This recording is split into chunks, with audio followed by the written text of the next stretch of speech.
你听说过那个把地球历史压缩成1年的事儿吗？我最近看到，感觉整个人都不好了。那个啊，对，把45亿年变成1年，确实是思考人生好方法。你说说，你想聊聊哪部分？先说开头吧，最开始那几个月，地球就是个熔岩地狱。真的假的？真的，前几个月小行星疯狂砸，表面全是岩浆，几百公里深，没有大气，没有海洋，就是炼狱，生命，想想就行了。那生命咋出现的？不是说等冷却了才有吗？对，大概3月吧，地球凉快了，海洋形成，海底热泉口最原始的单细胞细菌就冒出来了。然后呢？它们是不是很快就进化了？哪有那么快？它们就这么活着，活了快20亿年，放到1年里，年终都过了，还是只有它们。20亿年？就这？不无聊吗？无聊，但他们干了一件大事，光合作用。可这玩意儿后来差点把全世界毒死。啊？光合作用不是好事吗？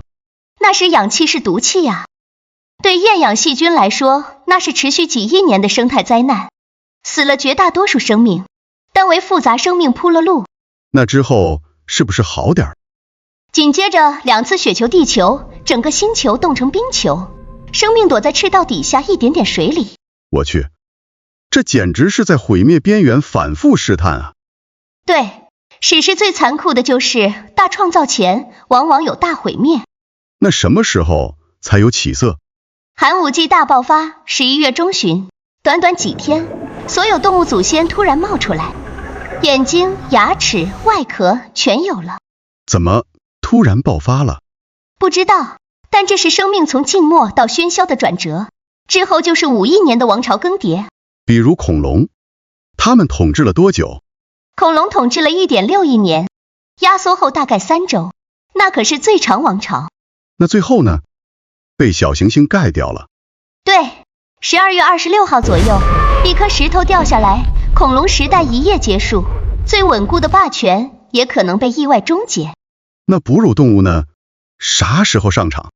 恐龙挂了之后，最后3天，灵长类出现，最后1天上午，猿类出现，下午能人开始造工具。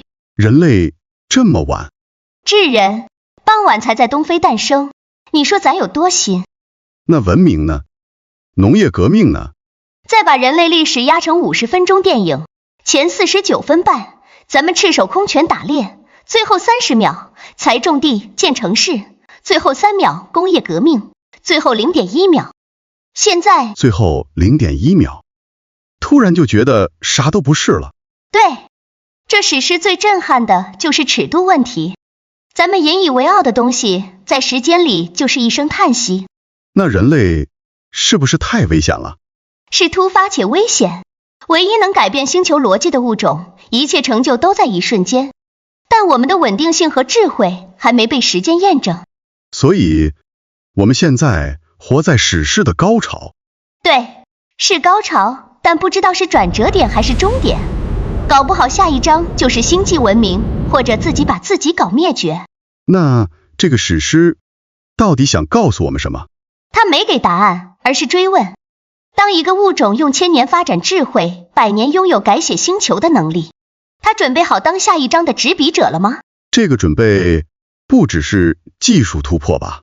对，关键是要理解并敬畏45亿年沉淀的共生法则。我们太年轻，得学会谦卑。说得对，听完感觉整个人都通透了，但也更渺小了。渺小是好事，知道自己渺小，才知道该怎么活。